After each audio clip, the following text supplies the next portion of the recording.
Howdy, welcome back to Multar Aviation. So, in this video, I'm going to talk about how to find a low time pilot job when nobody's hiring. All right, so I'm Dr. Andy Multar. I'm a former corporate pilot, I'm a flight instructor, a CFI IIMEI, and I'm a professor of aviation. All right, so I know the job market's kind of tough out there right now if you're looking for a pilot job. Um, the days of you have a pulse and a pilot certificate and you meet hiring minimums, you got a job pretty much automatically. Those days are over right now. I'm not saying they're not coming back, but that's not where we're at today at the time of making this video. Um, so if you find yourself in a situation where um, you are a pilot, you're a commercial pilot, maybe you're a flight instructor, and you're looking for a job. Well, one, I recommend getting your flight instructor certificate. And I'll tell you, so I used to be in the Navy. When I first got out of the Navy, I went to flight school, and at that time, uh, all the flight, in aviation, I mean, an entry level airline pilot at a regional airline, they're making, their poverty wages. I mean, they're making minimum wage, and it was just a really bad environment. And even just to get that job, uh, it took a long time. I mean, you built up maybe like 3, 4 thousand hours of flight instructor time just so that you could get a low time pilot job flying like checks for banks, pipeline patrol, aerial survey, jobs that you were not making enough to live on. It was really bad. I mean, every single pilot that I knew that did not work for the airlines, they had a regular job, and then they were doing whatever flying they could on the side so they could build that flight time and then eventually get hired by the airlines. Well, it got better. A lot of the pilots started retiring. They came out with the 1,500-hour rule, and so when that 1,500-hour rule just came at the same time that a whole bunch of pilots were retiring, and pilots were getting hired fast. I mean, you met airline hiring minimums, 1,500 hours, you were hired. I remember around that time, I put in an application for a company. I wasn't at 1,500 hours yet, so I was looking for a low time pilot job. And when I would put in a resume, when I would hit that, click the mouse and hit that submit button for my application, I would get a call that day. It's like, hey, I saw your application. Didn't know if you're still interested, because I mean, it was that desperate. Because if they didn't call you that day, anybody else that saw your application, they did call you and you were snatched up. And so now it's kind of like the shoes on the other foot. Um, and that's the way it's always been. It's just we just happen to live in this great period where the pilots had all the power, but now it's kind of shifted back to the companies for I don't know at least a little while, um, and so in this situation, you've got to really do things to help you stand out and increase your chances of getting hired. And so the reason why I'm making this video is, and everything I'm talking about in this video, I'm going to go into a lot more detail in future videos. So, make sure to subscribe. That way you get notified every time I come out with a new video on one of these topics. And if you have any questions, please or any questions, comments, leave in the comments below, and I will, read them. Respond to all of them. And so just please do. And so this video, I'm actually making a response to a viewer's comment. And so I'll pull that one up. So Bozis said that the job market's really bad. I've been an unemployed CFI for nearly a year now. I signed up for climb350.com for a whole year and regretted it. So climb to 350.com is one of those, you pay a membership so you can look at job postings for pilot jobs.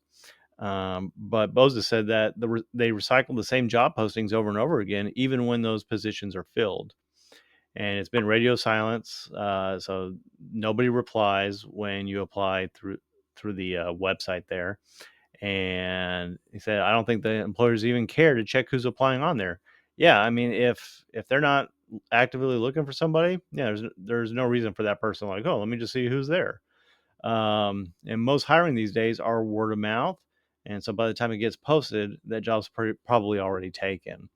And so he says a lot of right things there. So first off, I want to congratulate Bozist on being a CFI. I know a lot of you, if you're not CFIs, you're trying to actively avoid that. I highly encourage that you do become a CFI. CFI is the quickest, easiest way to get to the hours you need, and it just increases your job opportunities available to you. Now, I don't know where Moses lives. If you live in an area where there's not that many flight schools, not that many low time pilot jobs, in aviation, sometimes you have to be willing to move. When I grew up in the Dallas Fort Worth area, and there was a lot of aviation there, but even then, I was still willing to move.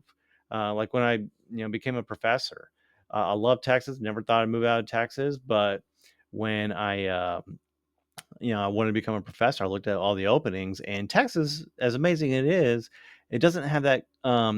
At the time, it didn't have that many aviation aeronautical programs for universities. So, I found one in Missouri that I came to. I love it here. So, but you just have to be willing to move in aviation to grow your career.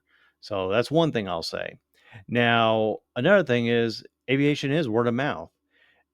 It might push you out of your comfort zone, but going to companies, going to a flight school, dress nice, business casual, to introduce yourself, say, "Hey, my name's Andy. I'd like to speak. I'm a pilot. I'm looking for opportunities, and I don't know if your chief pilot's available. I can have a minute of his time. If not, that's okay. Just leave your resume and then follow up. Be like, hey, when could I come back? Ask when can I come back? What's the best time? And then actually do go back. They like seeing those kind of things. And I know if you're not the type of person that feels comfortable doing that, the way I like to say is do it and then feel bad about it afterwards. Because once you've done it, and you'll be able to make those connections that you wouldn't have had before.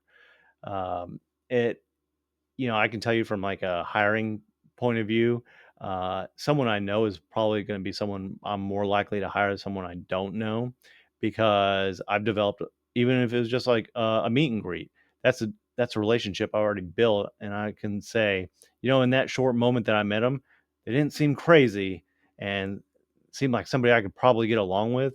Then yeah, you probably have a leg up. So things like that, and then just do things that help your resume stand out. Go to FA seminars, get wings credit, earn those different sets of wings, basic, advanced, master. If you don't know what I'm talking about with the wings program, I'll go ahead and leave a link down in the description below. That way you can research it on your own, and I'm sure I'll make a video in the future about the wings program, so make sure you subscribe.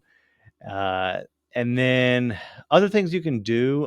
So these are all, and I'll be making more videos on different ways to improve your resume. But another thing you can do is get a job that helps you support yourself while you're looking for your pilot job. And I would try to pick something that's kind of flexible and gives you a good salary. So, one thing I've seen a lot of pilots do is they have their CDL, their commercial driving license. And so that way they can drive 18 wheelers on the highway. And so it's something that, they can pick up, start making some money.